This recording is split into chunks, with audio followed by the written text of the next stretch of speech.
Hi guys, welcome to my channel. So today I am here with a Q&A, sort of informative. I don't even know what the title is, and I'm thinking to kind of make it into a series.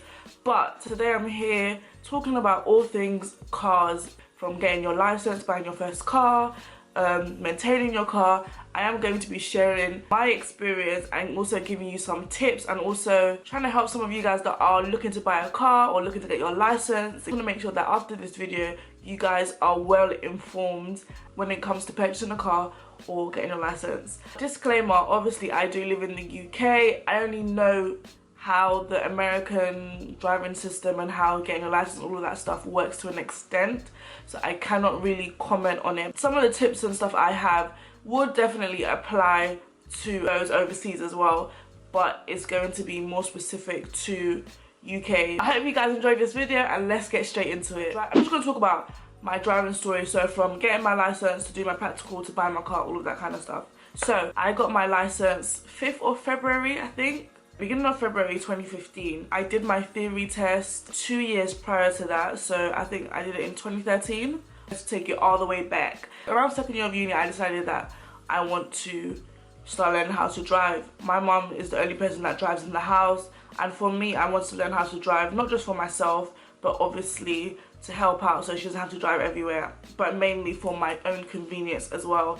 I go out a lot. For me and where I live, it's just easier for me to have a car because I know that it can take me from A to B safely, and it's just easier for me out of convenience. So I got my provisional license. My mum actually bought my provisional license for me, which was nice of her. She does it for all of us. That's her way of kind of like encouraging us to start driving.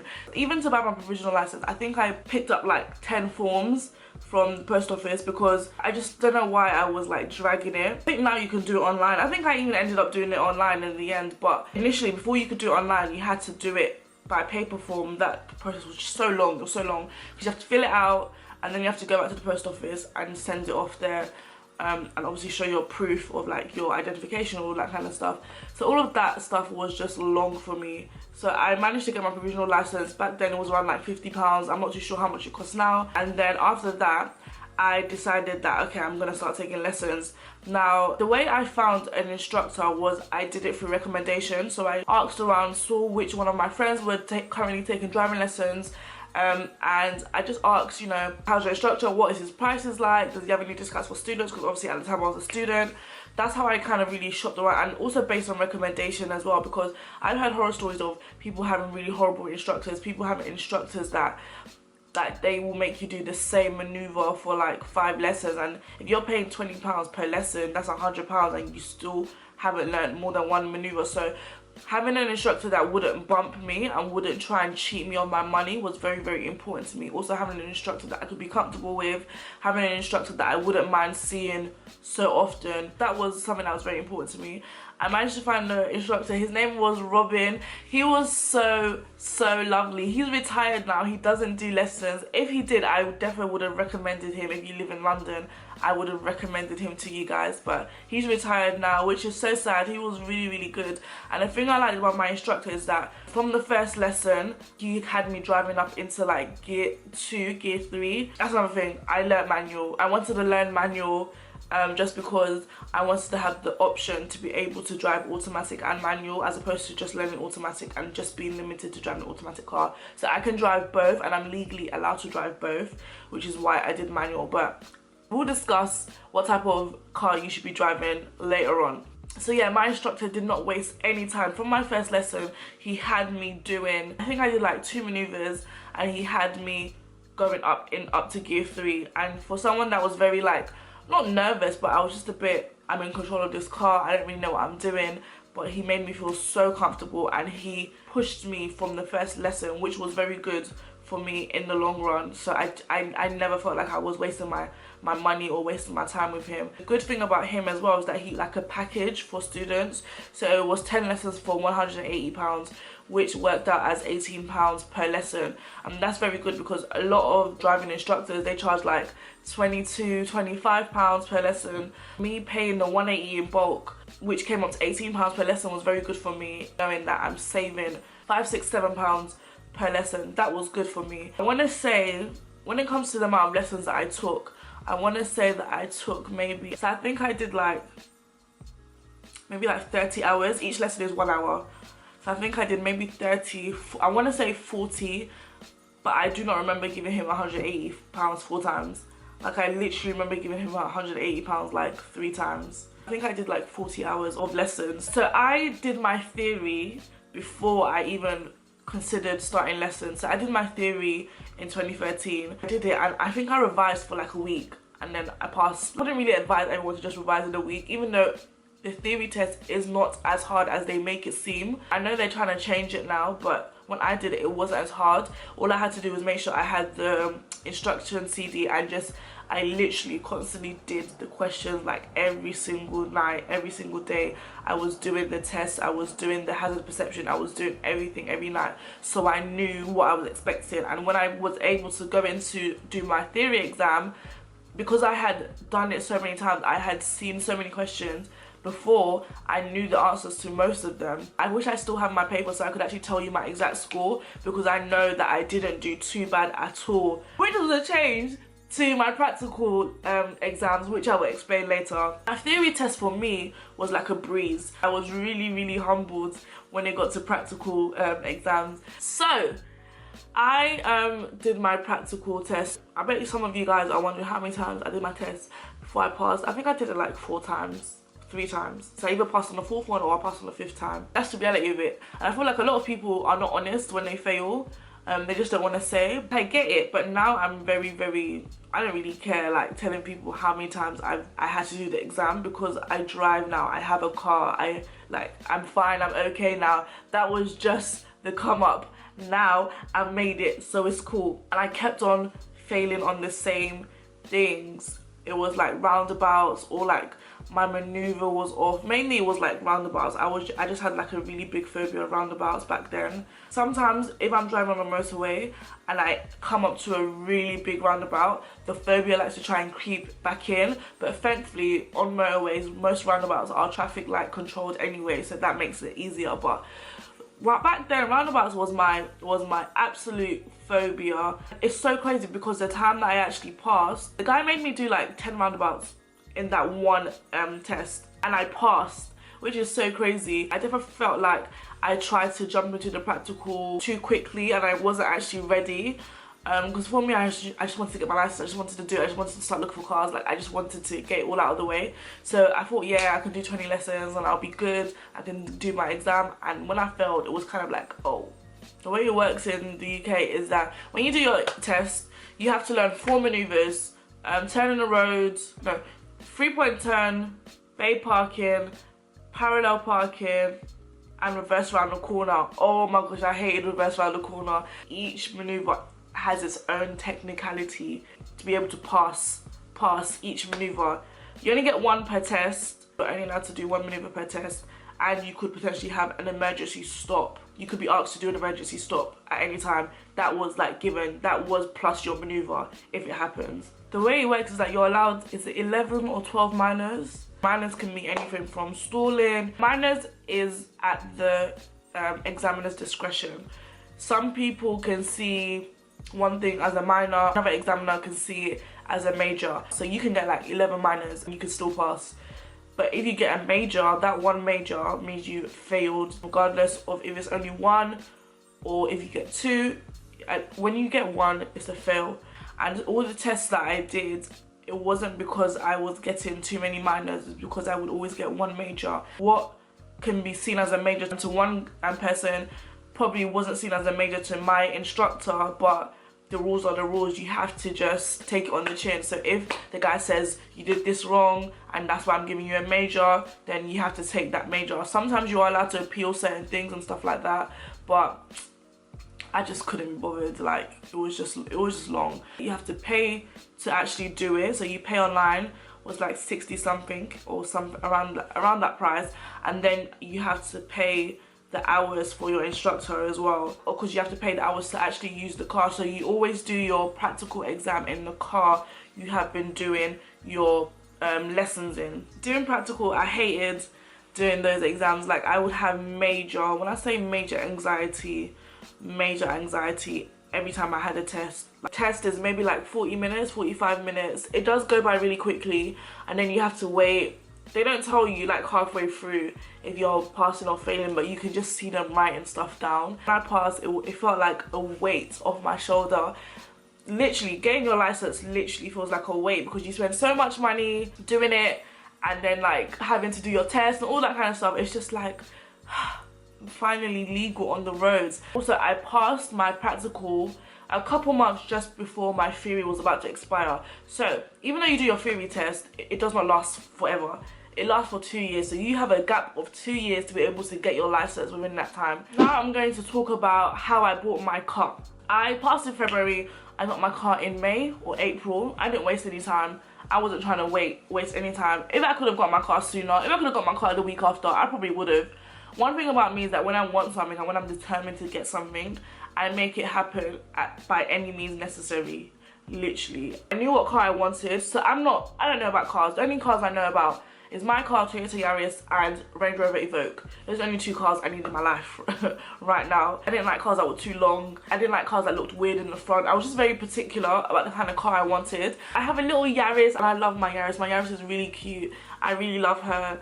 Her name is Fleur, which means flower in French. So I really like her. I named her Fleur. So yeah, when I knew that I wanted a Toyota Yaris, I started searching anywhere I could. So I was looking at Auto Trader.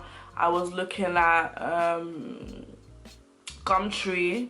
Do not sleep on Gumtree. At one point I tried to look on eBay, but I don't even know why I bothered. One thing that I made sure that I did is that I had someone that knew about cars check every car that I was interested in. If I would find a link to a car or something, I would always send it to my uncle. So you guys know my cousin Debbie. I would always send it to her dad. He's the one that helps me pick up my car. Thank God for him. So I would always send it to him, and he would always tell me, okay, this is a good car, or no, this isn't a good car, let's not bother going to check it. I think we went to check like 3 cars in total. It was good for me to have a guy, a grown man with me, because a lot of people that were selling cars were men anyway, 1, and 2. It's just good to have someone that knows about cars, because if they try and bump you or try and hide something, my uncle made sure he checked everything to the T. Even some things that weren't necessary, he still did it. My uncle was extra when it came to checking a car, and I'm really grateful for it, because the car I have now is really, really good. He hasn't even given me any problems. The only problems I've had with the car are things that I've done to it. My car has not touch wood, my car has not given me any problems. It's been a very, very good car, and I've had it for basically like 2 years now. I got my car off Gumtree. I had a budget. I made sure I stuck to my budget. I hustled. I even managed to get my car for cheaper because my uncle, typical Nigerian, he hustled. For me, Toyota is just good, because even when I have to buy parts or all that kind of stuff, it's not expensive at all, as opposed to having like a Mercedes or a BMW. The car is literally a run-around car, and it does what it says on the packet. Maintaining a car, when it comes to maintaining a car, so you have to buy road tax, you have to do your MOT, and you have to obviously have insurance. These are things that are legally required by law. If you get pulled over without any of those 3 things, you will get your car taken. They will take your car and leave you to trek home. They do not care. The police do not care. I've heard too many stories of people's car getting taken, and the wickedest thing is that they take your car, they take it to a pound, and you have to pay per every day that car is in the pound. So you lose your car and you're still losing money. It's not worth it. So my road tax is, I think, about, it's £145 for 12 months. That's how much the road tax costs. My MOT costs £50. My insurance company, now let's talk about insurance. So for my insurance, I had the option of either being underneath my mom's insurance, so I would have been the second driver, or I had the option of just doing my insurance myself. My name will be the first name, I'm the first driver on the insurance. And I took the latter route just because I wanted to build my years of no claims in my own right from as early as I can. And I just wanted to do it in my name. I know some people do it underneath their sisters or underneath their mum or underneath their dad. That works out as well. For me, my preference was I just wanted to do it myself. I just wanted to take the L's as early as I could, so I know that when I'm much older, my insurance will be chicken change, because I have years built up of no claims. My first year, I was paying £120 every month or so, £129. I was doing it monthly, I wasn't doing it yearly. Some people pay for their insurance annually. I didn't really want to do that. I did it monthly because that's what worked best for me, because I've been working since I was 17 and I was always getting money every month, so I knew I could always pay for it every month. So I was doing 120, and then, no, tell a lie, I was doing 131 for the first year. The second year it went up to 150. And then now I changed my insurance providers because they were trying to charge me like 170. Like, my price kept on going up. I didn't understand. And I was thinking, listen, I did not do my insurance on my own name for my price to keep going up after every year. Doesn't make any sense. So I ended up moving insurance companies, and now my insurance is like £60 or £63 a month, which is a fraction of the price. And my monthly bills and my monthly spending has decreased drastically. I recently got my insurance in April, so I've only been with them for a couple months, and so far it's really good. And it does include like breakdown cover and all of that kind of stuff, which is very, very important for me. For me, I don't know about cars. If something's wrong with my car, I don't know what to do. I need to call someone that knows what to do and can help me. That's currently how much I pay for my insurance. Other maintenance costs is stuff like servicing your car. So my mechanic takes like £100 and something to service it. I do it once a year, service my car. Also, washing your car, maintaining your car. My car is currently a tip. I have not washed it in ages, and I'm actually washing it this week. So washing your car, £10, £15 depending on the area. I spend like £10 at max, 15 to wash my car. That's another cost. Like last month I had to change my brake pads because they were literally on its last leg. That cost me like £70. I paid for my brake pads to get changed, my front, one of the two front brake pads. So yeah, maintaining a car can be expensive because you have like your road tax, which is annually, you have your insurance that can be annually or monthly, and you have like servicing, you have all these little things that could happen to your car. That's my car driving story. I posted on Instagram and Snapchat that I'm going to be doing this video, so I thought people would send me some questions that they may have. So yeah, I had a ton of questions. Like, I had to take the snap down because people were sending me too many questions. And the first question I got is, how many lessons did it take you, and what was your insurance like in the first year? Like I said, I did like 40 lessons, and my insurance in the first year was £131 and a couple pennies. I remember that exactly. That's how much my insurance was in the first year. I'm 19, and the prices I'm seeing for 19-year-old drivers start from £3,000, which is ridiculous for a first car. Plus, have you ever used a black box to consider lowering insurance costs? So, because you're 19, I'm going to be completely real with you, your insurance is going to be high by default. The best thing I would say is that go on moneysupermarket.com or one of those like insurance comparison sites, and search for your insurance on there. They usually make you fill out a form, so they ask you how old you are, how long you've been driving, when you got your license. They make sure they find the best possible quote for you. I know there are a lot of insurance companies that are specifically tailored for young people. Try looking into that. For your age, I would say getting a black box might be your best bet. For me personally, I didn't want to get a black box. I don't like the idea of a black box because I don't like the idea of someone knowing what time I'm driving, like what area I'm driving in, all that kind of stuff. I just find it too weird for me. I didn't get a black box, but I would say that is something you should consider if you are young or if you live in an area where your insurance is too high, because again, your insurance depends on where you live as well, how many cars are where you live, where you keep your car at night. That all determines how much your insurance will cost. I really want to know, when looking for used cars, what am I supposed to be looking for to know if it's a car to buy? How do I know how much mileage is considered okay for a used car? So for me, when I was looking for my car, I knew what I wanted. I knew I wanted a car that had a nice shape. I didn't want 3-door. I don't believe in pulling chairs back to try and get into the car. I don't have time for that. Even though I'm the driver and it would never affect me, I just don't like that. I just like the idea of having 5 doors. People can open a car when they want to get in, and it's just easier that way. They always say that if you're buying a used car, if it's over 100,000 miles, just don't bother buying it because it's more likely that your car will break down. But I will tell you the same thing that I was told. Don't aim for a car that's got more than 100,000 miles if it's going to be used, and also try and get a car that's less than 10 years. Also, you don't want to spend a lot of money buying a car just because you want to buy a car, then it gives you too much hassle and you have to fix so much on it that you end up spending more money fixing the car than you actually used to actually purchase the car. So that's one thing I will always say, like, just take your time when it comes to purchasing a car, because you want to buy the best car you can buy. Don't rush it and then regret having the car, because it just doesn't make sense. So take your time with the car that you're going to buy. Just take your time. How were you able to maintain your car, i.e. insurance, MOT, overall maintenance, while you were in university and on a tight budget?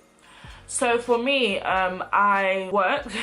I've always been working even when I was at uni. So student finance and the money I was getting from uni was not my sole income.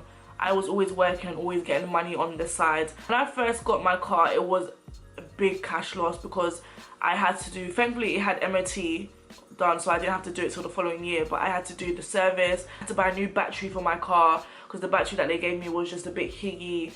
I had to do it. There was a lot of things I had to, not a lot of things I had to do to it, but I had to change a lot of things just so that I wouldn't have any other headaches with that car. It is an initial cash loss, but I used the money from work that I was earning to pay for all my car stuff, and I would use my student finance here and there if I had to pay for like insurance or whatever, but I didn't depend on my student finance entirely to be able to maintain my car. I forgot the main thing, cash loss, petrol. Petrol is cash loss. If you're like me and you're out and about all the time, so my car is 1.2 litres, meaning that a full tank is like £40, £45, right? So if you have a car that's more than 1.2, that means you're going to have to put more in it to have a full tank. So I would advise anyone that's getting a new car, that's starting out, if you're really young, aim for 1.2.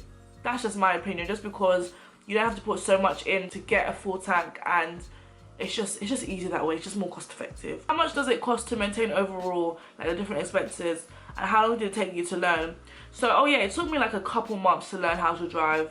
The only thing that took long was doing the lesson, doing the test. When I failed, you'd have to wait. Like, I would always book like the next available date, which was always months in advance. So that's what took long. But overall, learning how to drive only took me like a few months. I want to say like 3 months or so, and that's because I was just trying to fit in my hours with uni and all of that kind of stuff and work. When do you think is the best time to learn, and when should you do your theory?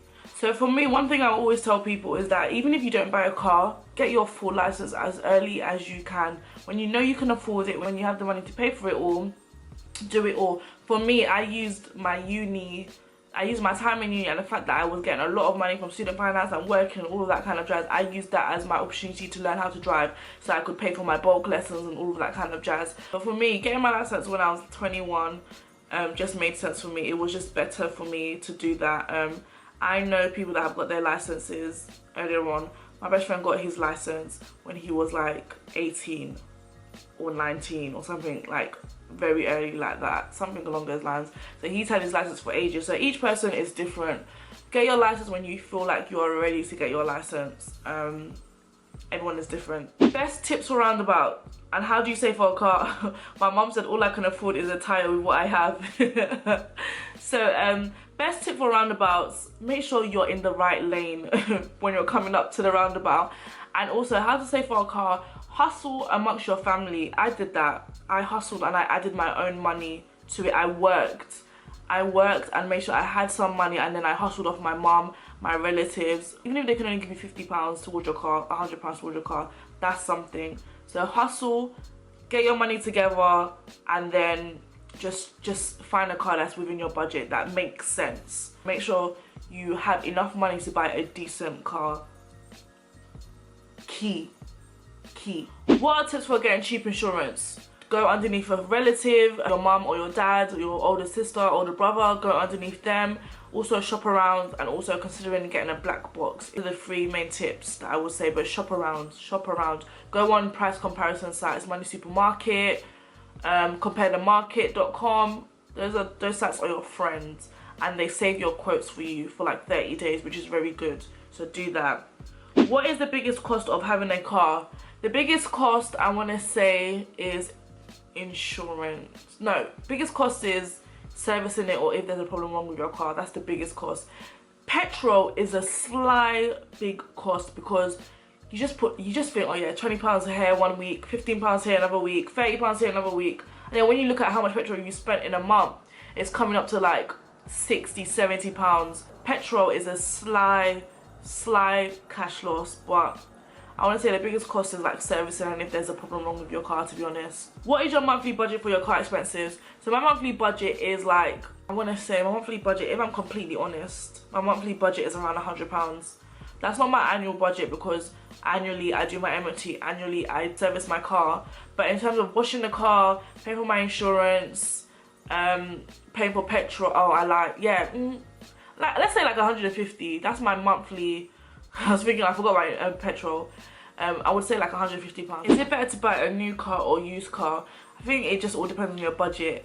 Can you afford a new car? If you can afford a new car, buy a new car. If you can't afford a new car, buy a used car. But I would say for your first car, just buy a used car, something that you're not going to be too upset when you scratch it. You're not going to be too upset when you hit it. Just like when you get little minor scratches, bumps and all of that kind of stuff. You know, you got your license that you can drive. This is you on the roads independently for the first time. So it's better to get a used car, in my opinion, just because you know that if you hit it, if you tap it, if you do whatever, you're not going to be too upset. Should you buy your car outright or get it on finance? I think it all depends on your financial situation. I did my car outright. I paid for it straight away. Some people I know do it on finance. I would say it all depends on your situation and what works for you personally. Where is the best place to buy a car? I would say Auto Trader or Gumtree. Don't sleep on Gumtree. It all depends on who is following you to go and check these cars, because you can buy a car on Auto Trader that looks so legit and you go and the car is nonsense. So I would say Gumtree or Auto Trader, but make sure you have someone that knows about cars following you every time you go to view a car, because some people are just, they need Jesus in this world and they will do anything to get rid of their car, if that means, you know, selling your car that has terrible brakes or whatnot. They don't care. What has been your scariest moment while driving? I hate driving on the motorway in the rain. That scares me. The first time I went on the motorway, that was definitely my scariest moment while driving, easily. What do you enjoy the most about having a car? That I have my own privacy. I can do what I want. I can sing, I can dance, I can do anything I want in my car, and I can get to A and B in the comfort of my own vehicle. Yeah, I love my car. My car is literally like my little place. So yeah, I hope you guys enjoyed this video. I hope this video has been very, very, very informative. I know it's been a long one, but I wanted to make sure that I covered all the bases as in depth as I possibly could. If you guys have any more questions or anything that I haven't answered, please do leave it down below. I will make sure that I get that and I will answer it. If you guys want me to talk about anything, any other topics, please let me know. Also, shout out to the subscriber that recommended that I do this video. Thank you so much for the idea. And yeah, I hope you guys enjoyed this video. I hope you guys have learned something new. I'll catch you guys in my next video.